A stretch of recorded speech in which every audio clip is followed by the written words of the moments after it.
Hare Hare, Hare Ram Ram Ram, Hare Hare, Hare Krishna, Hare Krishna, Krishna Hare Hare, Ram Hare Ram Ram Ram, Hare Hare, Hare Krishna, Hare Krishna, Krishna Hare Hare, Hare Ram Ram Ram, Hare Hare, Hare Krishna, Hare Krishna, Krishna Hare Hare, Hare Ram Ram Ram, Hare Hare, Hare Krishna, Hare Krishna, Krishna Hare Hare, Ram Ram Ram, Hare Hare, Hare Krishna, Hare Krishna, Krishna Hare Hare, Ram Ram Ram, Hare Hare, Hare Krishna, Hare Krishna, Krishna Krishna Hare Hare, Hare Ram Ram Ram, Hare Hare, Hare Krishna, Hare Krishna, Krishna Hare Hare, Hare Ram Ram Ram, Hare Hare, Hare Krishna, Hare Krishna, Krishna Hare Hare, Ram Ram Ram, Hare Hare.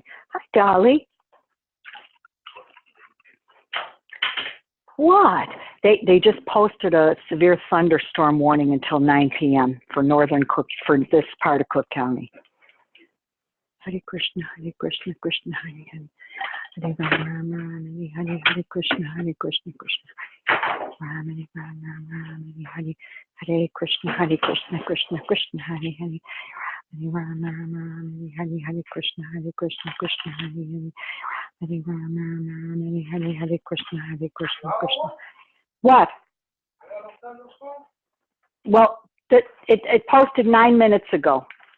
Hare Krishna, Krishna Hare Hare, Hare Ram Ram, Hare Hare, Krishna, Krishna. What, hon? Hare Krishna, Krishna Hare Hare, Hare Ram Ram, Hare Hare, Hare Krishna, Krishna Hare Hare, Ram Ram, Hare Hare, Hare Krishna, Krishna Hare Hare, Hare Ram Ram, Hare Hare, Hare Krishna, Krishna.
Hare Krishna Mataji.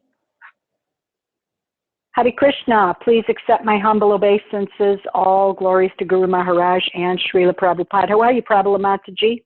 I'm good, Mataji. Please accept my humble obeisances too. All glories to Guru Maharaj and Srila Prabhupada. Some of these verses here, I'm just looking. I mean, they're so, I don't know. There's not going to be much to this today because they're short, they're short, but very short messages too, and I had a hard time finding things about some of the saints that were in here, except for maybe the 4 Kumaras, but very little.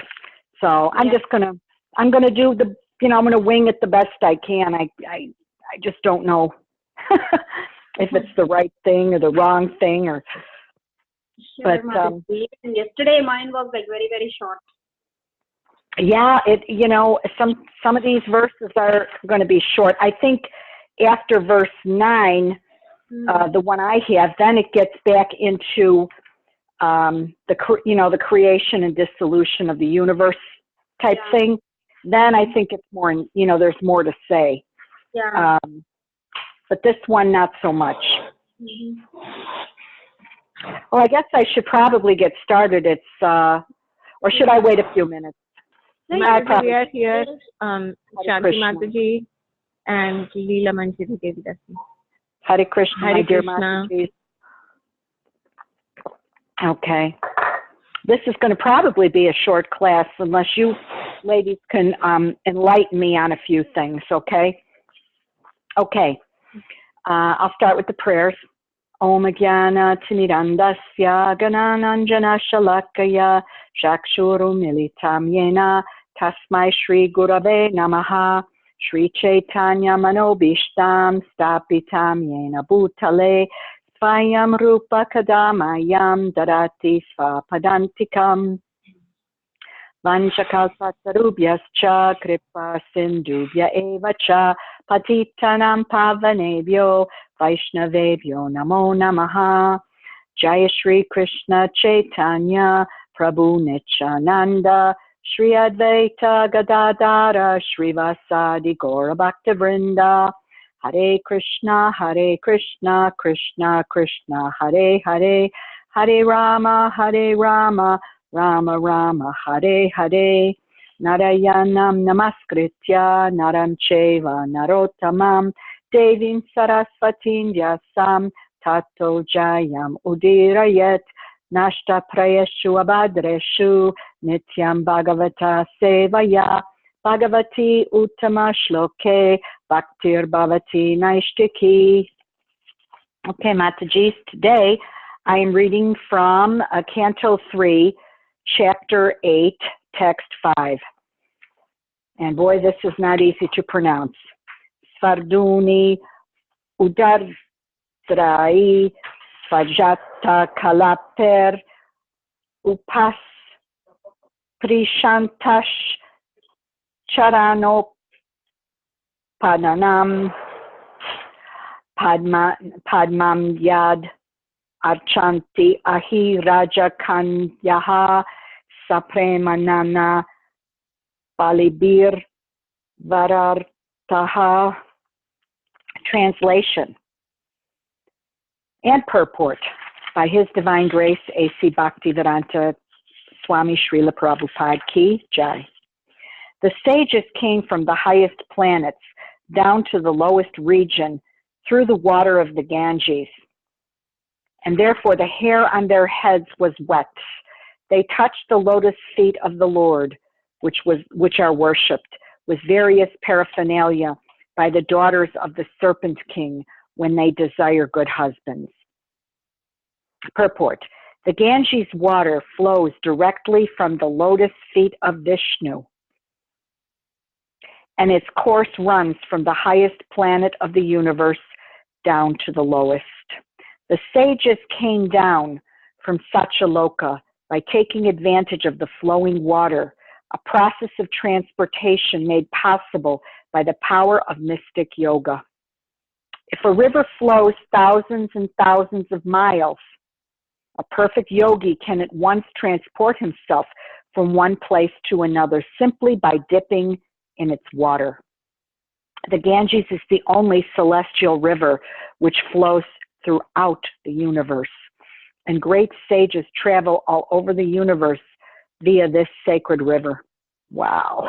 The statement that their hair was wet indicates that it was directly moistened by the water originating from the lotus feet of Vishnu, the Ganges.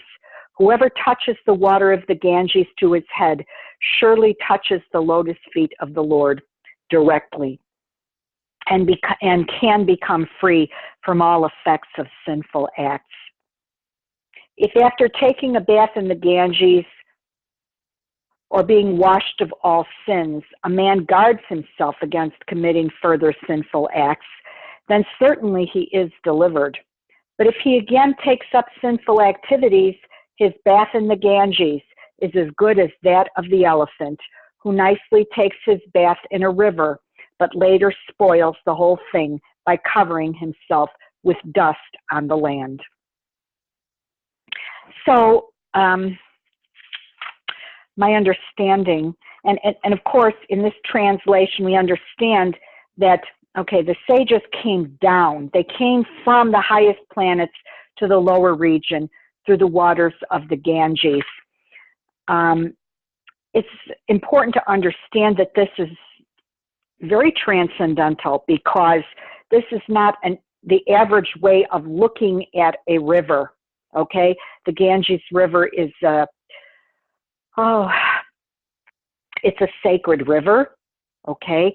And we're looking at this, if you look at Vedic cosmology, now I had bought the book on the Vedic cosmology, and I got lost because it was very complicated when I had bought it. Maybe 10 more years of Krishna consciousness and I might be able to pick it up and understand something. However, what we're understanding is the universe, from this Vedic standpoint, is going up and down. It's a vertical, I don't know, a vertical way of looking at the universe, as opposed to the way scientists look at the universe today.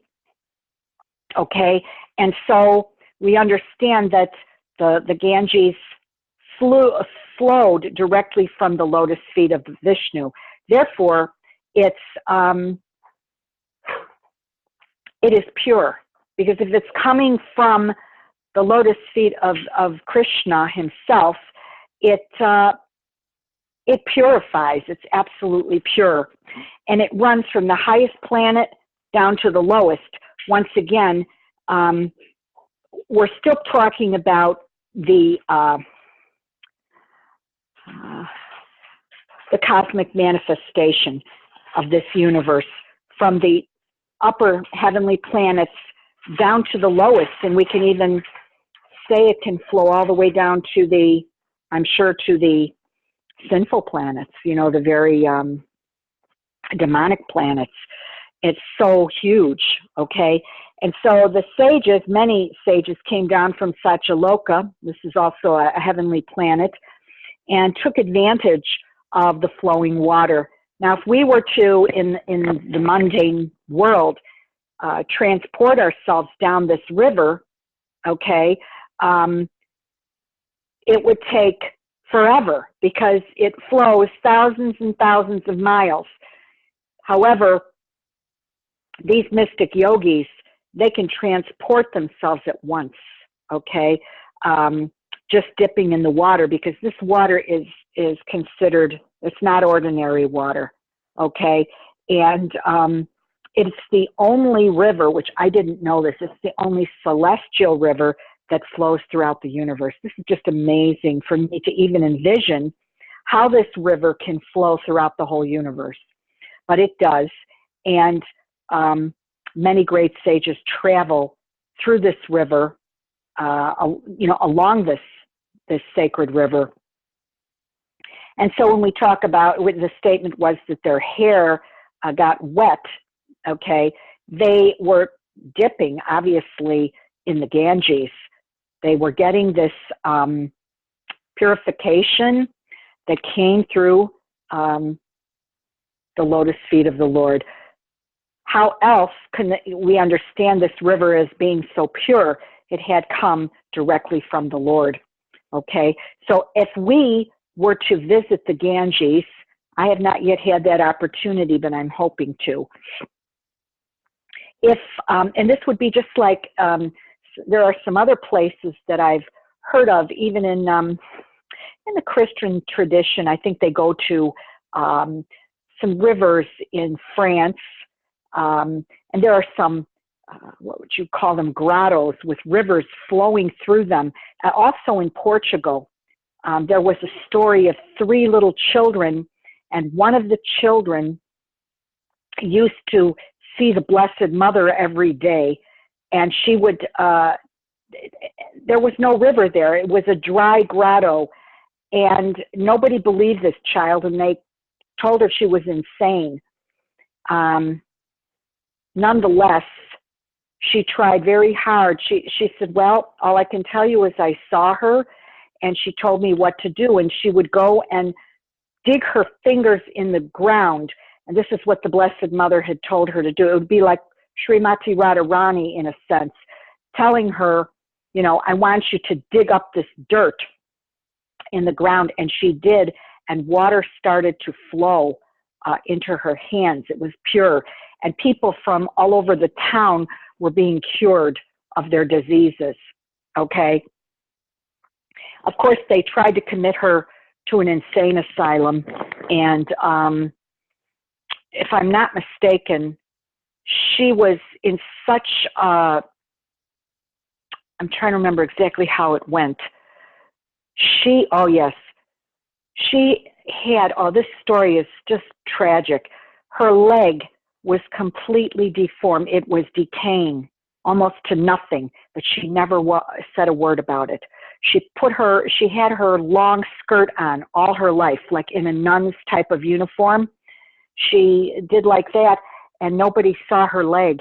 So they put her to a convent. They sent her to a convent, and she was under the direction of the Mother Superior, who was very cruel to her. She said, "Why should you be given a preference by the Blessed Mother? And I've been working all my life. I've been toiling and, doing service for God all my life, and I never had such an opportunity." And this woman said, she said, "Well, I don't know why. You deserve it much. You deserve to see the lady, the Blessed Mother, much more than I do. But I did see her." And this woman was just so cruel to her. She would hit her, she would beat her. And eventually, when the girl was dying, okay, she showed her leg. And the woman almost had a heart attack, the Mother Superior, because her leg was completely rotted out. And she knew she was going to die. It was like she had gotten gangrene and was just never told anybody. And she said, "Oh my God, how could I have done this to this poor child? I never realized she's been suffering all these years." And at the very end of her life, she is in a bed, and the mother, she was crying. She says, "Just before I die, I just want to see her one more time." And sure enough, she came to her and said, "I can't promise you happiness in this life, but I can promise you eternal happiness in the next." And that's what this reminded me of when I was reading about, of course, the girl dies, and just the lengths, she saw this apparition, and it was this river that flowed through the grotto that was curing everybody in the town. And so she was like the talk of the town, and people thought that she was being arrogant, but she really wasn't. She was extremely humble. She might have been on the level of Queen Kunti.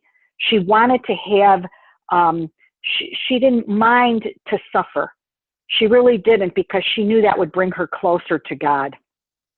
So we have to understand this, that when we touch this water of the Ganges, okay, this Ganges, if we look at it in India, I'm sure when I look at it, a lot of people who come there who are mundaners, they're going to see this as a very, it's just a river. It's polluted.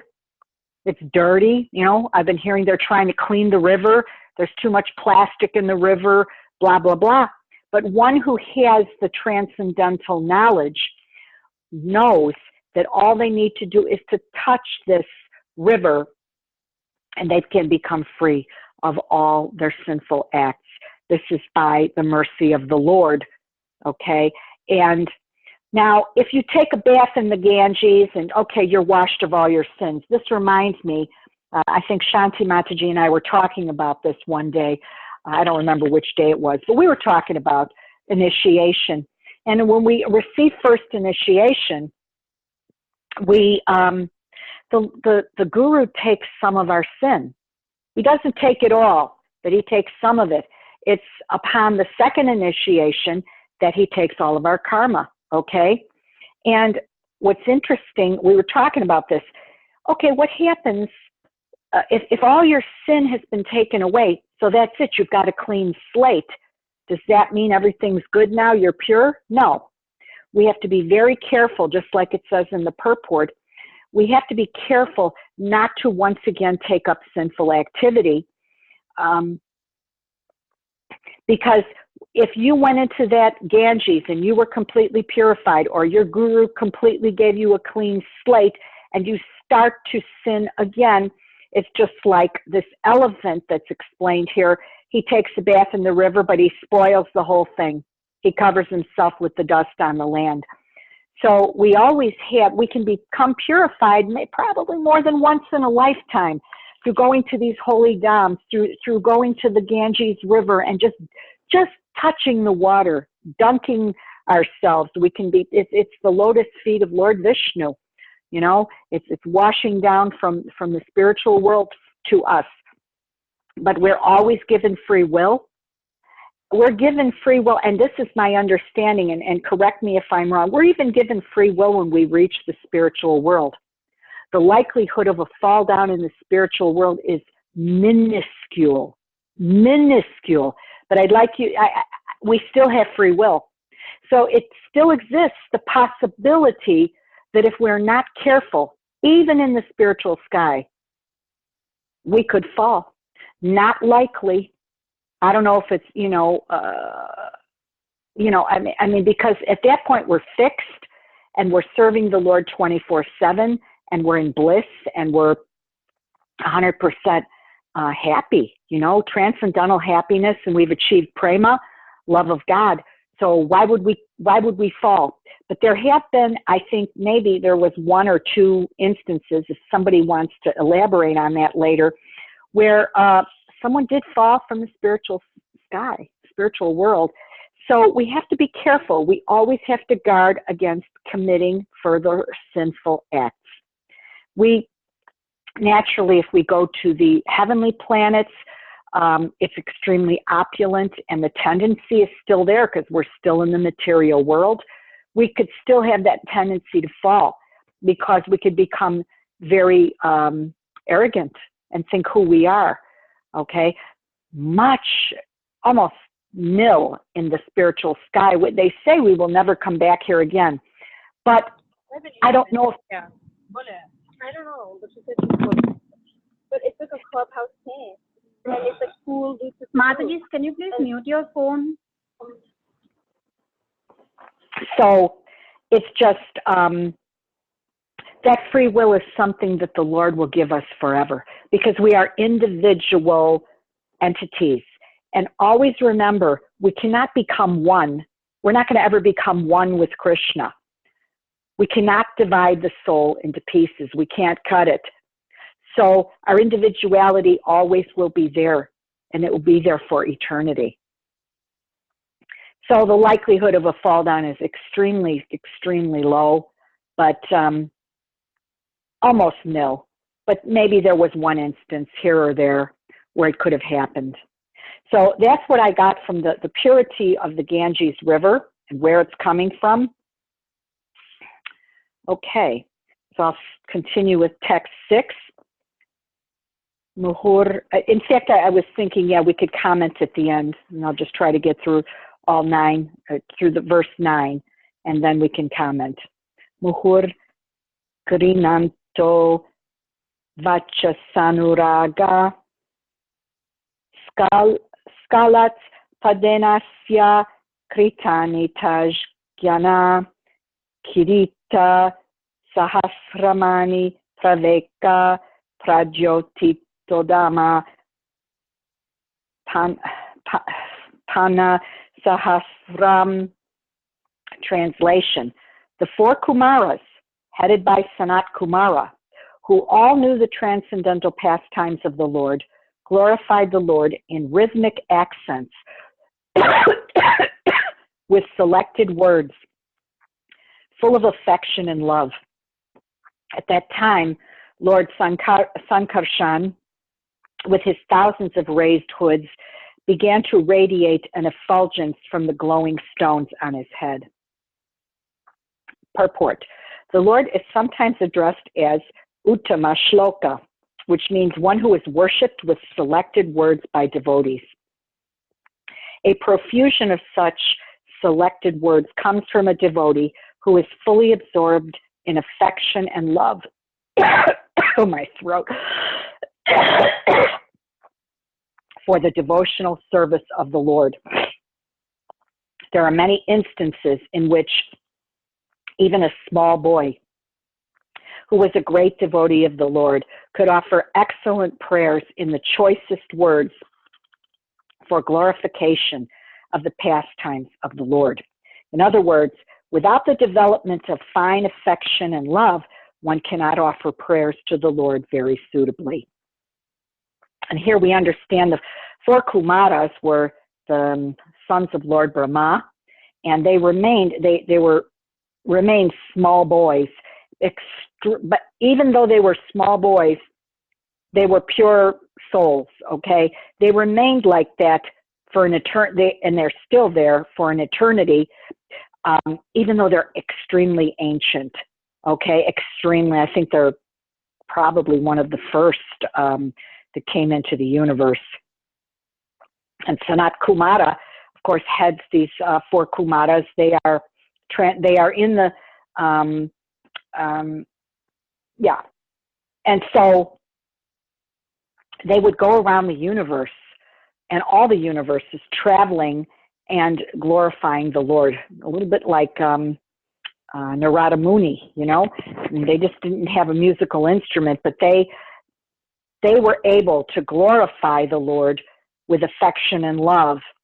And we have to understand that not everyone, just because we're praying, doesn't mean that we can just offer prayers in a suitable way. We have to be careful, okay?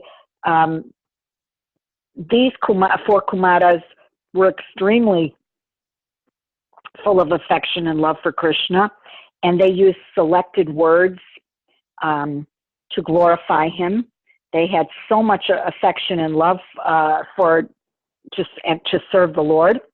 And so even, it doesn't matter if you're small, if you're big, if you're old, if you're young, whatever you are, you could be you could be a person who's, falling apart, ready to die, and you could be a homeless person, you could be a bum on the street, you could be an alcoholic, but if you can offer you can offer prayers of glorification of the Lord, okay, with affection and love. Otherwise, you can't really offer the prayers in a suitable way. Though anybody who's doing that, who's offering such prayers with love and affection, just the way the 4 Kumaras did, will be noticed by the Lord will take those prayers. It doesn't matter what they look like, who they are, if they're sincere and they have love and affection. Okay, so that's my understanding here. I didn't find a whole lot about, I just found, what I found about them is that they did go around the universes glorifying the Lord, okay, with very, very select prayers. And I'm sure you all know more than I do because I haven't read all the Vedas yet, so I haven't heard all of it. But that's my understanding of text 6. All right, text 7. Proktam kiletad bhagavatamena nivriti dharma biratayatena sanat kumaraya sachahat prishita sankyayana yanga tritavrataya. Translation. Lord Sankarshan thus spoke the purport of Srimad Bhagavatam to the great sage Sanat Kumara, who had already taken the vow of renunciation. Sanat Kumara also in his turn, when inquired of by Shankyayana Muni, explained Srimad Bhagavatam as he had heard it from Sankarshan. Purport. This is the way of the Parampara system. Although Sanat Kumara, the well-known great saintly Kumara, was in the perfect stage of life, still he heard the message of Srimad Bhagavatam from Lord Sankarshan. Similarly, when he was questioned by Sankyayan Rishi, he spoke to him the same message he had heard from Lord Sankarshan. In other words, unless one hears from the proper authority, one cannot become a preacher. In devotional service, therefore, 2 items out of the 9, namely hearing and chanting, are most important. Without hearing nicely, one cannot preach the message of Vedic knowledge. So it's extremely important, we're talking here, that we hear through the parampara, okay? So hearing and chanting, are extremely important, okay? In our devotional service, we have to hear the message correctly to begin with, to be able to speak the message. If we're hearing it from the proper authorities, the advanced devotees, our different spiritual masters, other devotees within ISKCON who have a very good knowledge of this, of the knowledge of the Lord. If we're hearing from those proper authorities and we are talking about exactly what we heard and not conjuring up our own, ideas about the Lord, or changing what the Lord said, or changing the principles. Everything has to come as it is the way Krishna spoke it in Bhagavad Gita on the battlefield of Kurukshetra, okay, to Arjuna. So it has to be heard correctly in order to speak it correctly. And then we hear it correctly and it should penetrate in our heart. And that's the transcendental knowledge which we can impart to others. And this is what was done. Even with these saintly people way back, these are one of in the Parampara system, this was Sanat Kumara, who was Brahma's son, okay? He was perfect in the perfect stage. He still heard it from Lord Sankarshan. And then I guess it was given then to Sankyayana Rishi, and he heard it because he heard it from Sankarshan. So it has to be heard in disciplic succession, not from any others. It has to be from the disciplic succession stemming back from Lord Krishna. And I know there are 4 different sampradayas, which I'm still trying to understand. And I have a feeling, though, that they're probably pretty similar. I don't know for sure. You can all tell me that later. But that's even once one who is renounced, we can't get in this thing where, I'll just concoct what I'd like to concoct now. It has to come in disciplic succession. So that's basically what that says. Okay, text 8. Sankayanana Paramahamsaya Mukyo Vivakshamano Bhagavad Vibhutihi Jagadasos Ashmad Gurave Nivitaya Parasharayata Brihaspatishcha. Translation. The great sage Sankayanana was the chief amongst the transcendentalists, and when he was describing the glories of the Lord in terms of Srimad Bhagavatam, it so happened that my spiritual master, Parashara, and Brihaspati both heard him. So we have no purport here, but basically it's once again hearing this knowledge in disciplic succession. And Parashara, I believe, is the father of Vyasadeva. He heard it, okay, from Sankayanana and also Brihaspati. I don't know Brihaspati. I've heard his name, but I don't remember the story about him. So once again, we're talking about hearing in disciplic succession. And the last text, text 9. Provacha mayam sa dalayur ukto munihi pulastyena puranam adyam soaham tavetat katayami vatsa Shraddha Lave Nityam Anuvrataya.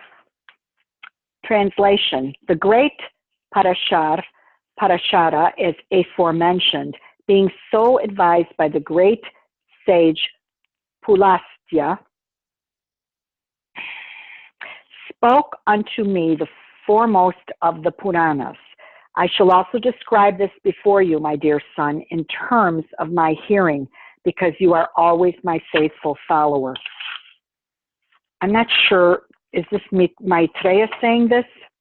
Can someone tell me that? Because I don't remember who was speaking to who before this. No one can? Okay. It's between Maitreya and Vidura, if I'm not mistaken. Yeah, I think so too, but I'm not like 100% sure. Okay. The great sage of the name Pulastya is the father of all demoniac descendants. Matajis, I had trouble understanding this, okay? Once upon a time, Parashara began a sacrifice in which all the demons were to be burnt to death because his father had been killed and devoured by one of them.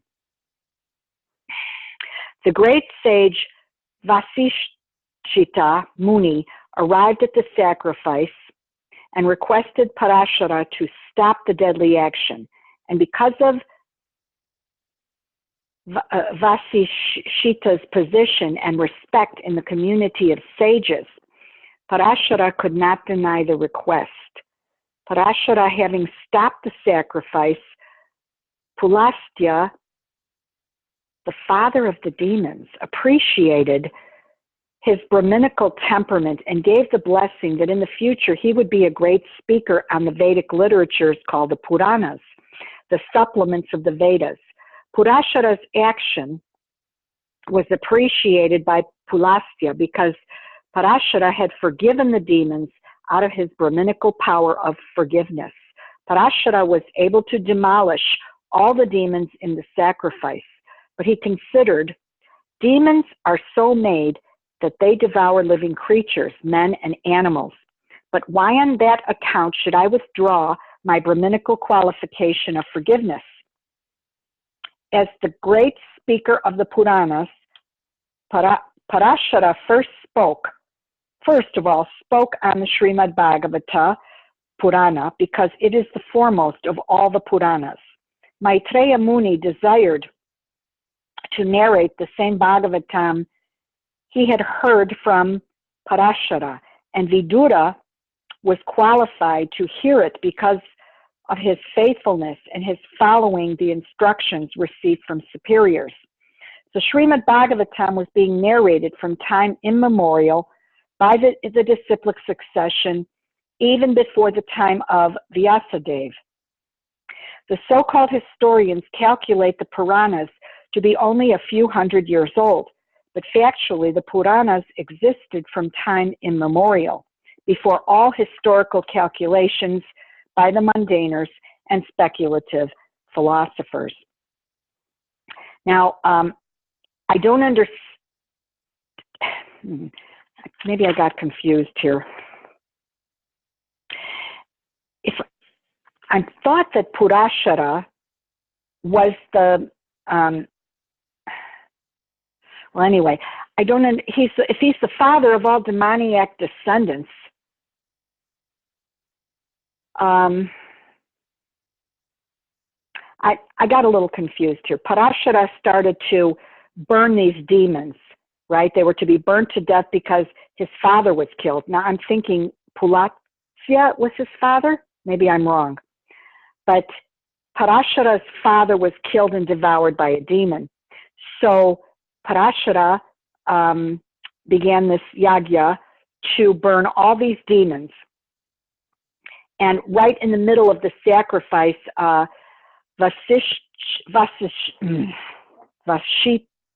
Muni, he arrived at the sacrifice and he stopped it, okay? And because of the position of this Vasishita and his respect in the community, Parashara agreed to do it, okay? He stopped the sacrifice and Pulatya, the father of the demons. Or maybe I got confused here. Pulatya was not the father of Parashara, I'm thinking, because he was the father of these demons, I'm thinking. But he appreciated Parashara's Brahminical temperament, and he gave the blessing that in the future he would be a great speaker on the Vedic literatures called the Puranas, the supplements of the Vedas. And so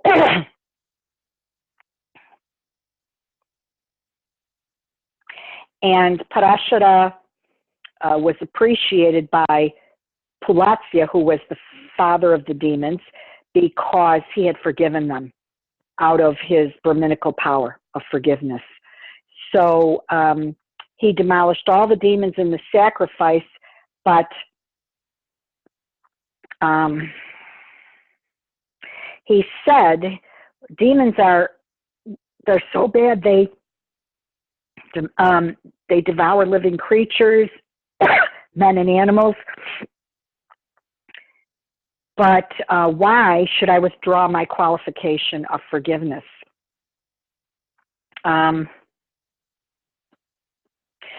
So this Parashara spoke on the Srimad Bhagavatam, okay, because it's the foremost of all the Puranas. Maitreya Muni wanted to narrate the same one, Bhagavatam, that he heard from Parashara. And then Vidura, once again, we're in disciplic succession here. Vidura was qualified to hear it because of his faithfulness. Okay, so we're talking about a very, very long time ago that this Srimad Bhagavatam was narrated from time immemorial, even though people say, oh, it's only, a few hundred years old. It was narrated way before it ever got written down, okay? So once again, the Puranas factually existed from time immemorial, okay? So I guess my concern here is I'm misunderstanding who this Pulatya is, and I know that Parashara was a great sage, and he was able to demolish all of these demons through his forgiveness. He forgave the demons, right? And he demolished them in all the demons in the sacrifice. But I'm confused about this Pulatya. So if somebody could correct me here, because I really, I got a little bit confused. So that's all I have. Thank you, Mataji.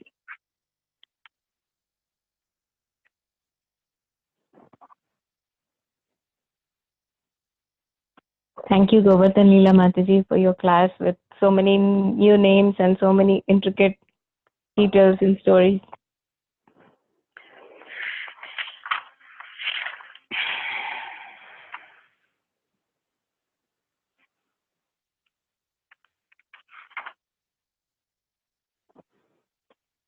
Thank you, Mataji, for a nice class. Hare Krishna. Hare Krishna. Can someone fix that for me? Who is this Pulatya and this Parashara? I got mixed up in here. I would really appreciate some clarification on that last verse, because he's the great sage of the name Pulatya is the father of all demoniac descendants. Is it through Parashara that they all became purified and they became great sages? I don't understand. If they're demons. I'm not sure also. This is also new for me. Maybe we can read the translation one more time. It's, I believe it's 8, 9, right? No, it's number 9. Just number 9. Number 9, yeah. Mm-hmm. The great sage Parashara, as aforementioned, being so advised by the great sage Pulatya, spoke unto me the foremost of the Puranas, Bhagavatam. I shall also describe this before you, my dear son, in terms of my hearing, because you are always my faithful follower. I understand, again, this is in disciplic succession. My confusion here was that Pulatya is called the father of all demoniac descendants, and he's a great, I'm not saying he couldn't be, but I don't know, I'm confused.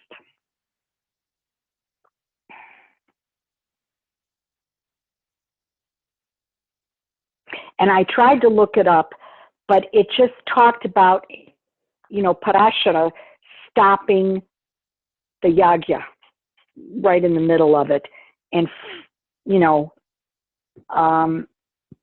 Pulatya, it says, is the father of the demons, appreciated his Brahminical temperament and gave the blessing that in the future he would be a great speaker on the Vedic literatures called the Puranas.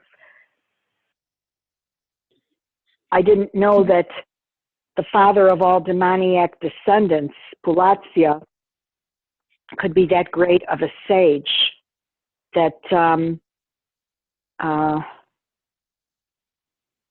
I don't know. That confused me. Mataji, I'm not very sure. Yeah, I looked it up. In the last chapter, I think Hare Krishna. Sorry, I was just, go ahead. I was just asking what is the question? I'm confused as to the fact that Pulatya is considered a great sage, and yet he's the father of all demoniac descendants, unless I'm reading it wrong.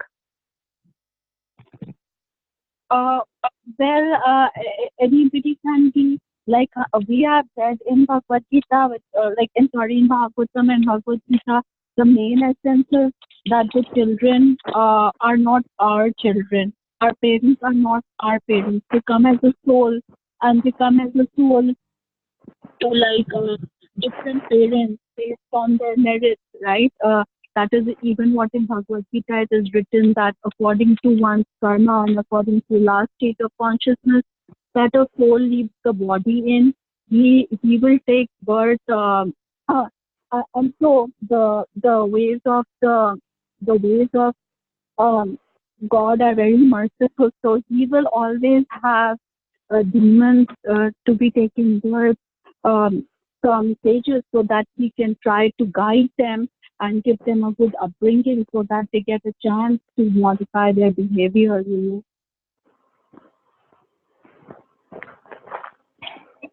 But the propensities of whatever characteristics a person possesses come from many lifetimes. But they still are to be given a chance to be guided by sages and by all possible righteous environment, so that they can be corrected, or they can be given an opportunity to given back an opportunity to better themselves. That's why nature will always try to give them a good, chance. I don't know. But he is a great sage, and at the same time, he's the father of all demons. At the very same time, it kind of confused me. That's all. I can see where you're coming from, though, Ruchi Mataji. But I don't know. I'm going to have to ask my guru. I don't understand this part at all. Mataji, it can be Mataji. First of all, Pulatya is also grandfather of Ravana. And to answer your question, maybe Lila Mandri Mataji, you can help me. I'm not able to remember his name. Diti and Aditi's husband, who is he? Kashyapa. Yeah, Kashyapa Muni. He also has demons his sons, right? One of his wives has demigods, and the other wife will have the demons, right? Yeah. Is that So, Govardhana Lila Mataji. So even if he is a great sage, he can have like what do you call demons as his progeny sons. We have the other examples of Kashyapa Muni also. Wow, that's pretty. Yeah. Okay. Yeah. I mean, yeah, you can answer Maharaj. That will be the good source for all of No, us but to get answers. I see your point. Even though he's the father of all the demoniac descendants, he himself could still be pure. Yeah. Is that right? And I am. Yeah, it's like in the ISKCON Desire Tree, this Pulastya Muni is the one who bought. Maybe I can read it from the ISKCON Desire Tree. 1 second, Mataji, let me open it. He has a part in getting Govardhan killed.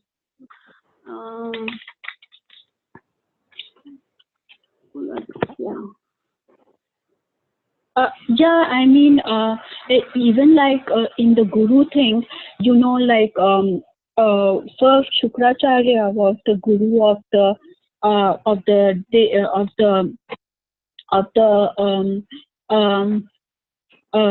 sorry, the Devtas. No, first he was the Guru of the Devtas.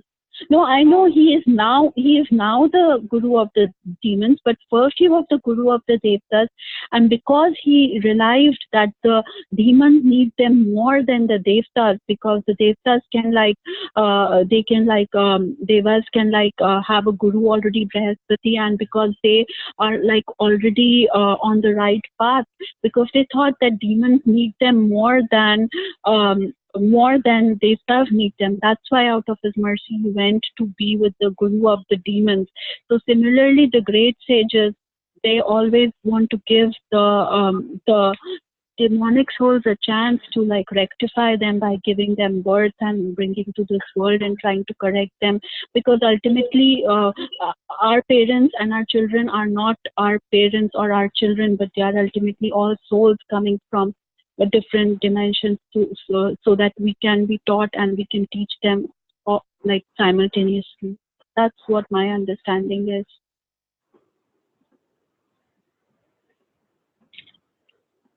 Okay, thank you. And Prabhulamataji, did you have something you were going to read? Yeah, again about this Pulastya Muni. He was actually son of Brahma, mind-born son of Brahma, and one of the 7 Munis. And I'll read a little bit about Govardhana Lila. He is also part of that. Once Pulastya, one of the 7 Munis, as he was touring all the holy places, became stunned upon seeing the beautiful trees, wonderful flowers, fruits, and gardens that exquisitely beautiful son of Dronachala, Giriraj Govardhan, possessed. Pulastya Muni went before Dronachala and showing him great worship and honor, said to him in this way that he was a Kashi Vashi Muni. Kashi has the Ganga and Vishweshwara Mahadev, and sinful persons there receive Sandhya Mukti, liberation as their final goal, but they went to perform tapasya, thereby establishing Govardhan at Kashi. Pulastya Muni prayed to Dronachala like this to give his son Govardhana to him. So, and it goes on, Mataji. It has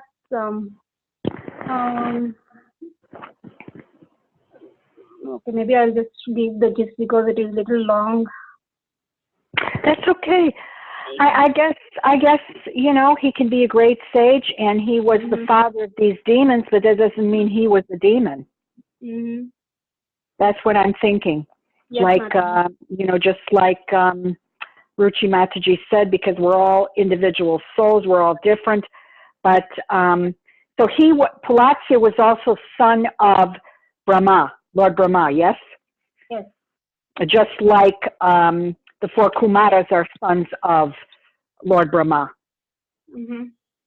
So if he's through his line, I guess I'm gathering that through his line of descendants, all these demons came about.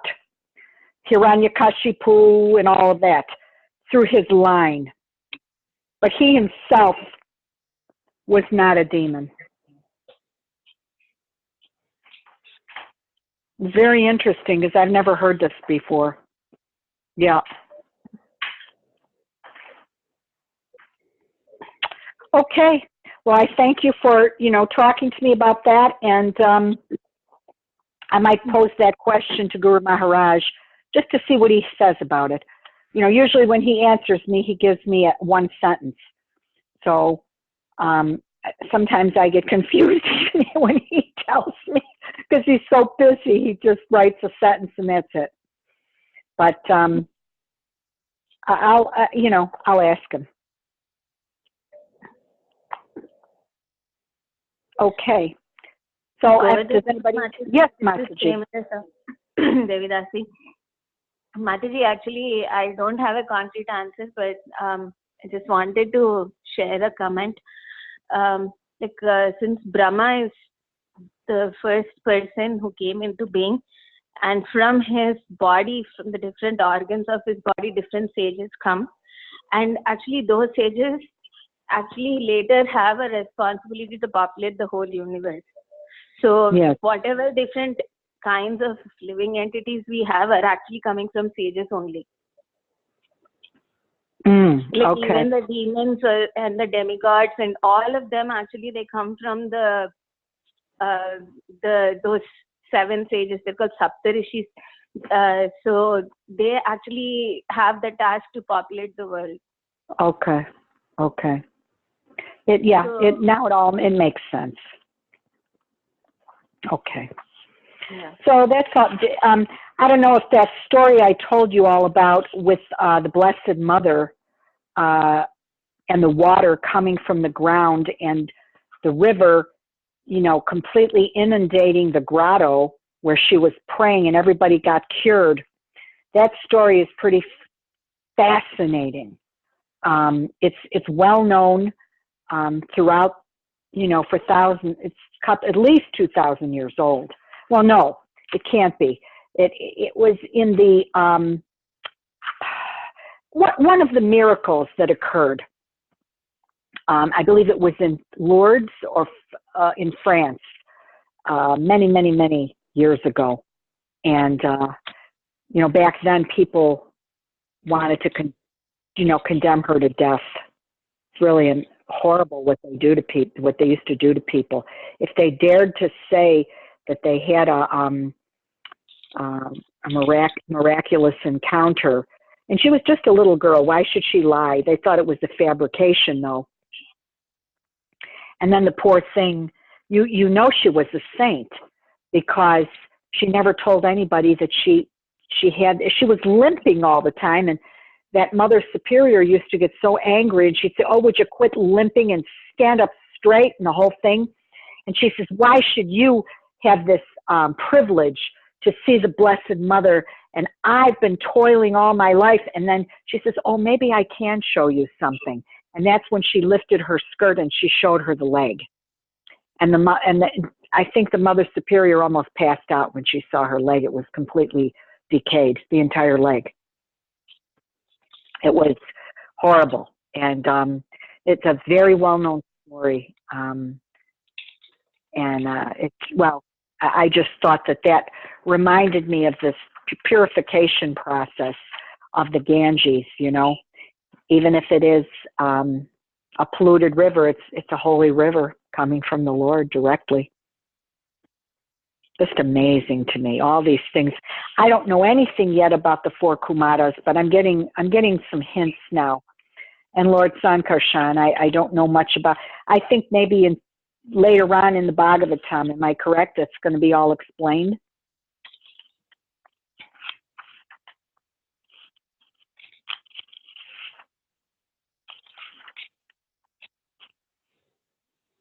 Oh, that's all right. Okay, Mataji, thank you for putting up with me. Very nice. Srila Prabhupada ki jai. Jai. Hare Krishna. Hare Krishna.